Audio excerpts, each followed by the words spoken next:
Good morning dear student.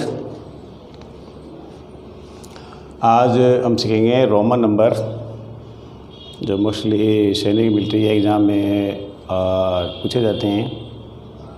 Roman number में लिखना, Roman को जो है डेसिमल नंबर में लिखना, ठीक है ना। तो यहाँ मैंने कुछ ये बनाए हैं, ये अपनी तरफ से रूल हैं इसके, पर रूल से बहुत कम बच्चे समझ पाते हैं कि लिख पाते हैं। ऐसी बात नहीं, लिख भी लेते हैं।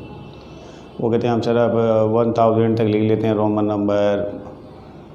चलो मैं आपको सिखाऊंगा, फ़िलहाल इसके हम 3000 तक जो है नंबर लिख सकते हैं, कोई भी नंबर है। पर कुछ रूल हैं, वो रूल तो चलो बाद में बात करेंगे। यहाँ समझे, बेसिकली जो रोमन सिस्टम है उसमें 7 सिंबल होते हैं। बिल्कुल ऐसे ही है डेसिमल सिस्टम में। जैसे हम बात करें कि 0 1 2 3 4 5 6 7 8 और 9, तो ये इतने सिंबल हैं और इनसे आप क्या करते हैं, कोई नंबर बनाते हैं। ये 10 सिंबल हैं डेसिमल सिस्टम में, ये 10 सिंबल होते हैं जिनसे आप क्या करते हैं, कोई नंबर बनाते हैं, ठीक है ना। कोई भी नंबर जैसे इससे बन गया आपके 567, ये बन गया, ठीक है ना। तो ऐसे ही क्या है, रोमन जो सिस्टम है, रोमन नंबर है, उसमें भी हम क्या नंबर बनाते हैं, ठीक है ना। नंबर उसमें भी लिखे जाते हैं। जैसे अगर मैं कहूँ तो ये V यानी ये 5 है ये, या मैं कहूँ ये आ गया VI यानी कि इसका मतलब ये 6 है ये, रोमन में ये 6 लिखा गया है, ठीक है ना। अब जैसे मैं कहूँ मेरे को चलो 55 लिखना है, तो मैं लिख दूँगा VV।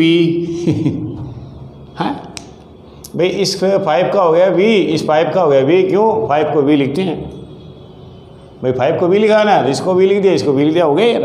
ना ऐसा कुछ नहीं, ठीक है ना। ऐसा तो ये गलत है, ये रूल है ये, ठीक है ना।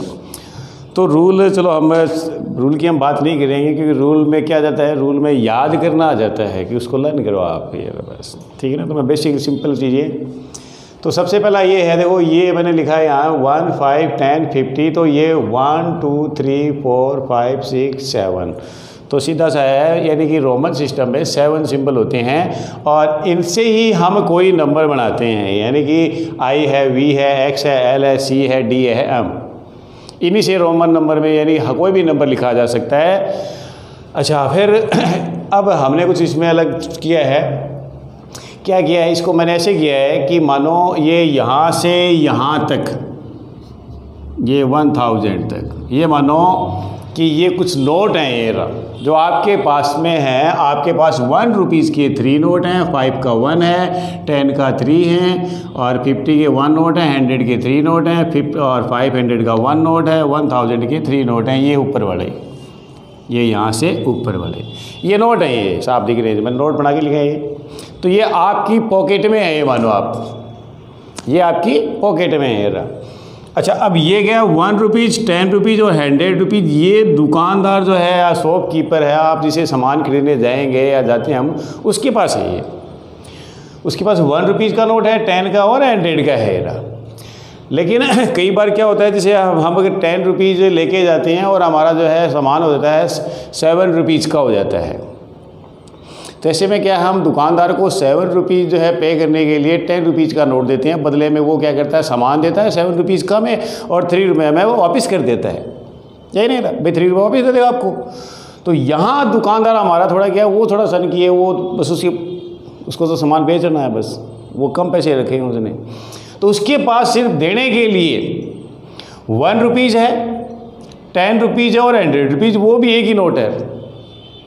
1 रुपीज़ का एक ही नोट है ये। जैसे हमारे पास 1 रुपीज़ के 3 नोट हैं, उसके पास 10 रुपीज़ का एक ही नोट है ओनली, और हमारे पास कितने हैं, 3 नोट हैं। अच्छा, 100 का उसके पास क्या है, 1 रुपीज़ है, एक ही नोट है, हमारे पास जबकि 3 नोट हैं। 500 का हमारे पास है, इसके पास नहीं है, पर ये देगा भी नहीं है, ये दिखाएगा ही नहीं हमें। या 5 रुपीज़ का नोट ना दुकानदार के पास भी नहीं है। अच्छा, बात अभी आती है कि कब होता है, जब आप अगर किसी वो 2000 रुपीज़ किसी को देते हैं, मतलब आप सामान खरीद रहे हैं, आपका सामान 5 रुपीज़ का सामान हो गया, चलो 10 रुपीज़ का हो गया मान लो आप। अगर उसको आपको 2000 का नोट आप उसको दोगे और कहे ले भाई ये 5 रुपये का 10 रुपये का सामान दे दे, वो दे देगा क्या? वो कहेगा नहीं, छुट्टे नहीं है, भगा देगा वो, नहीं है। ठीक है। तो वही कंडीशन यहाँ है कि दुकानदार जो है, शॉपकीपर है, वो हमें 1 रुपीज़ का नोट किस कंडीशन में वापस करेगा? अगर हम उसको 5 या 10 रुपीज़ का नोट देते हैं, 5 या 10 रुपीज़ का नोट देंगे तब भी वो हमें 1 रुपये देगा। आप उसको अगर 50 रुपीज़ दो, सपोज करो आपके 49 रुपीज़ हो गए, चलो 49 रुपीज़ हो गए, आपने कहा एक काम करिए 50 का ले ले और तेरे पास 1 रुपया तो है, ये रहा 1 रुपये का नोट तो है, मेरे को दे दे, 49 कट जाएंगे, ये रहा ना, नहीं करेगा वो। आप जो है यानी कि अगर उसको 1 रुपया आपको चाहिए तो आप उसको अगर 5 या 10 का दोगे तो ये 1 रुपया देगा। इसका मतलब कहने का मतलब ये है कि 5 अगर जैसे आप 5 रुपीज़ देते हो तो आपको 1 रुपया दे देगा, यानी 4 रुपये वो आपके काट सकता है सिर्फ। या आप उसको 10 रुपीज़ देते हो तो 1 रुपीज़ आपको वापस दे देगा, यानी आपके 9 रुपीज़ वो काट सकता है इसमें आराम से, ठीक है ना। ऐसे ही जो है अगर आप 50 का दोगे तो आपको 10 रुपीज़ वो वापस कर सकता है, यानी 40 रुपीज़ जो है आप इससे पेमेंट कर सकते हैं 50 रुपये से। ऐसे 100 का दोगे तो 10 रुपीज़ आपको दे देगा, यानी 90 रुपीज़ आपके काट लेगा। वो मैंने देखो यहाँ लिखा है सारे, ये 4 और 9 वाले सारे ये लिख रखे हैं, ठीक है ना। इनके सिंबल भी लिखे हैं और ये कैसे पेमेंट करेगा।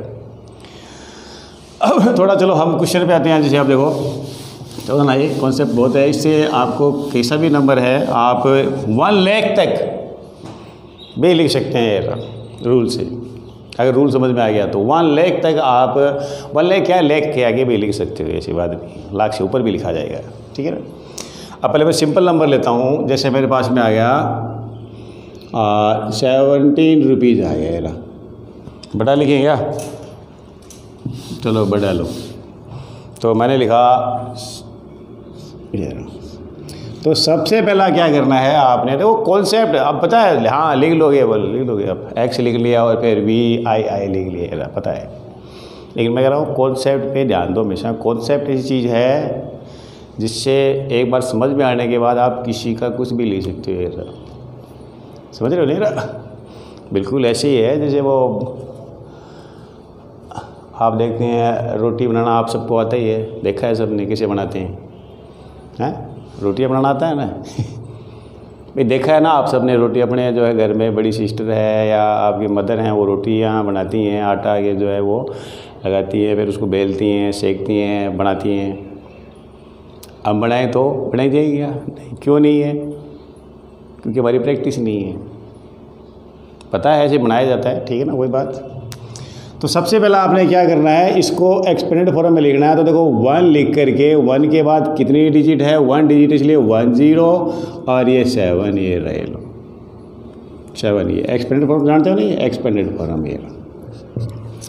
अच्छा, अब ये लिखने के बाद आप देखें कि ये मानो कि आपके पास 10 रुपीज़ हैं, आपको देने हैं दुकानदार को ये रुपये, 10 रुपये का आपने सामान खरीदा। आप कैसे दोगे कि 5 और ये 1 दोगे क्या? अगर आप 5 का देते हैं तो ध्यान रखना, सबसे पहले छोटे नोट निकालेंगे। तो मैं 5 का निकालूंगा और 1 के 3 नोट है तो मेरे पास 8 रुपीज़ होते हैं, नहीं है तो ऐसे में मैं करूँगा 10 रुपीज़ का एक नोट दे दूँगा इसको, 10 रुपीज़ का एक नोट ये दे दिया, ये प्लस। अब 7 रुपीज़ पेमेंट करना। अब ध्यान रखना चीज़ यहाँ पर। अब क्या है, ये पेमेंट करने के बाद आप अपना पर्स बंद कर लो। अब जैसे आप पर्स खोलोगे ना, आपके नोट वापस वही हो जाएंगे, आपके पास वही 10 रुपीज़ का नोट वापस आ गया, मानो मैजिक जो है पर्स मानो आप, ठीक है। अच्छा, अब 5 रुपीज़ देने हैं तो 7 रुपीज़ देने हैं मेरे को। तो 7 रुपीज़ के लिए मैं क्या करूँगा, देखो 1 1 1 3 नोट, तो यहाँ सीधी सी बात है, मैं इसको 5 रुपीज़ का एक नोट दूंगा और 1 1 के मैं 2 नोट दूंगा, ये रहा। अच्छा, अब ये क्या है, क्यों लिखा हमने ऐसा कि देखो इन सब के सिंबल है हमारे पास, देखो यहाँ पर। तो देखो यहाँ 10 का सिंबल क्या है, X लिख दिया ये रहा। 5 का सिंबल क्या है, V लिख दिया। 1 का सिंबल क्या है, I, इस 1 का I, ये लगा, ये नंबर,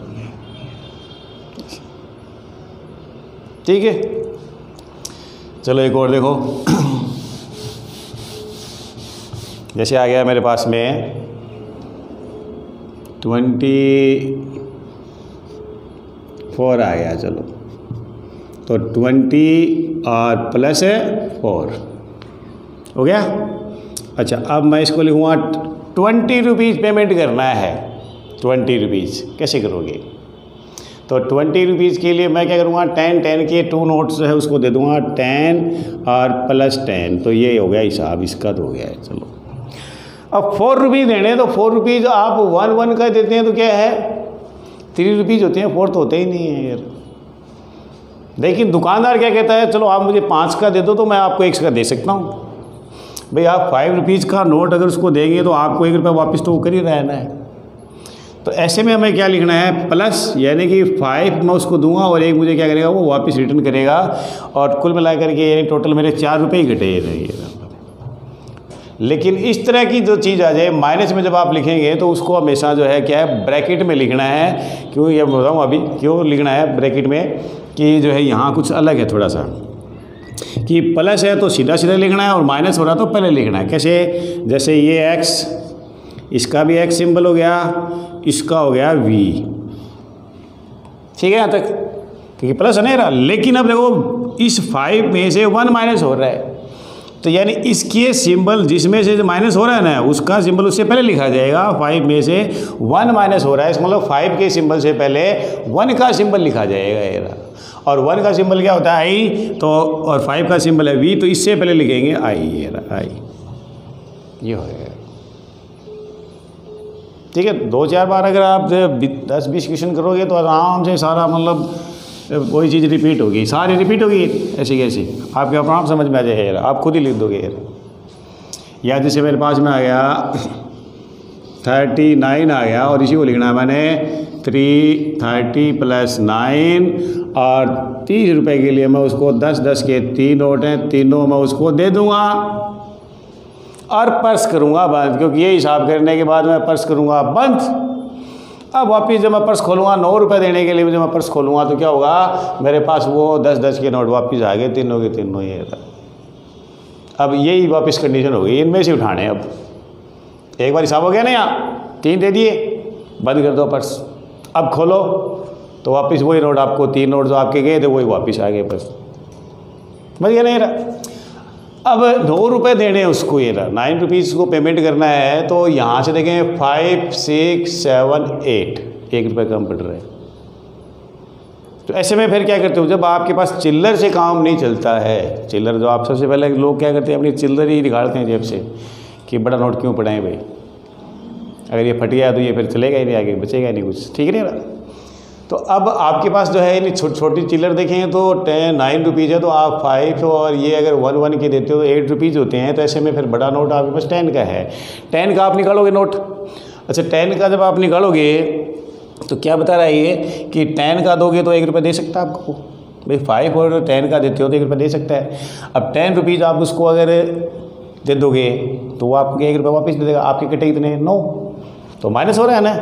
तो हम क्या लिखेंगे यहाँ पर कि 10 - 1, और ब्रैकेट में लिखना है जो भी माइनस करेंगे।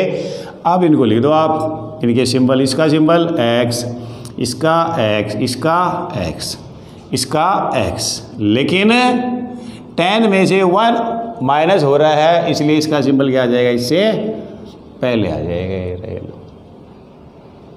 तो ये हो गया हमारे पास में। और ध्यान रखो ये लाइन मत खींचा करो, ये लाइन कहते तो ये लाइन नहीं खींचनी, बस इस लाइन का कुछ और ही मतलब होता है, बताऊँ हमें। कई क्या करते हैं, वो लिखते हैं जैसे स्कूलों में लिखा होता है 11th, जैसे ये 2nd क्लास, तो यहाँ तो ठीक है ये, लेकिन अब इसमें अगर लाइन कहते होगे तो मतलब कुछ और ही हो जाएगा, इसमें लाइन नहीं खींचनी ऊपर ये जैसे कहते हो ये सर ये हो गया। अब ये क्या है, ये 12th है ये, और ये 12, ये नहीं ये गलत है, ये नहीं खींचनी लाइन, ठीक है नहीं।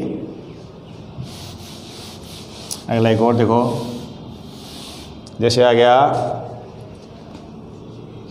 48 आ गया,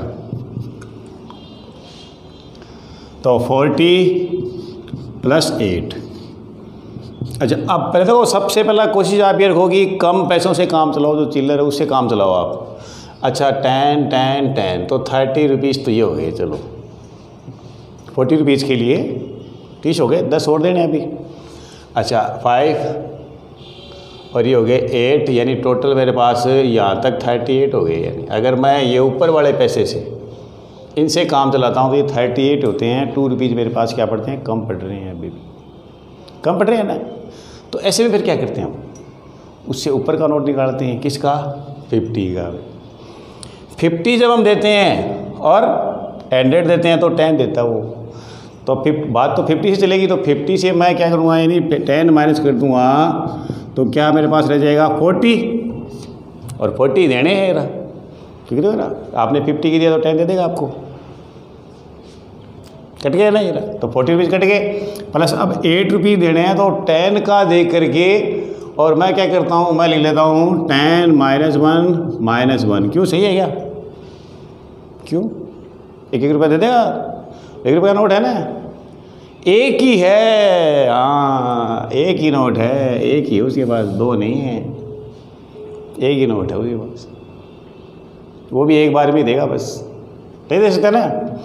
तो ऐसे में फिर देखो आप ऊपर वाले से देखो आप, तो ऊपर क्या है 5 + 1 + 1 + 1, तो 5 6 7 8, यानी 5 का एक नोट दे दिया मैंने, और एक एक के तीनों नोट दे दिए, क्योंकि मुझे पता है कि जैसे मैं पर्स बंद करूँगा ये हिसाब करने के बाद, और पर्स खोलूँगा दोबारा अगर, तो वही नोट मेरे वापस ऐसे कैसे मिलेंगे जैसे पहले थे।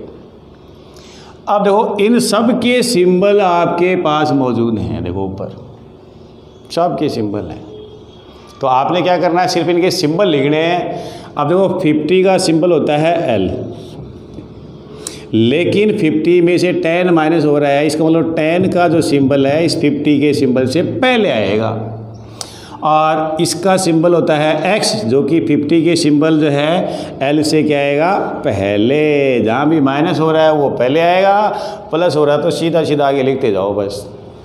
अब उसके बाद क्या है 5 का सिंबल होता है V, इसका सिंबल I, इसका भी I, इसका भी I, ये आंसर भैया,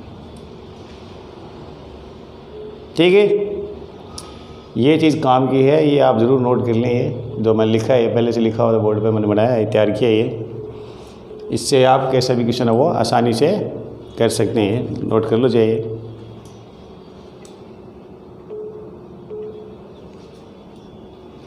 ठीक है,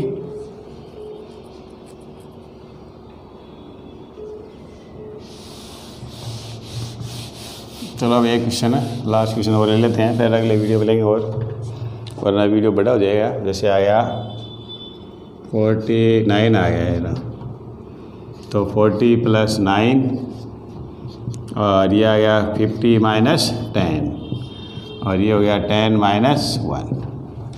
क्यों भाई 40 रुपये देने हैं, तो मैं क्या करूँगा, 50 का देके 10, देखो यहाँ देखो ये रहा 40 के लिए, तो ये मेरे पास क्या हो गया XL और IX, ये आंसर। चलो इतना ही ठीक है, और अगले वीडियो में बनाएंगे, और ठीक है ना, इसके आगे के नंबर में अगले वीडियो में लूँगा, पर ये आप तब तक याद कर लें, ये जो भी लिखा है मैंने ये, और अगर ये लर्न हो जाएगा थोड़ा सा, ज़्यादा बड़ा नहीं है, ठीक है नहीं, तो आसानी से आप कर सकते हैं। और लाइक और सब्सक्राइब ज़रूर करें, कमेंट्स भी करें वीडियो को, ताकि आपके लिए अच्छे वीडियो बना सकें हम, ठीक है ना। Okay, thank you.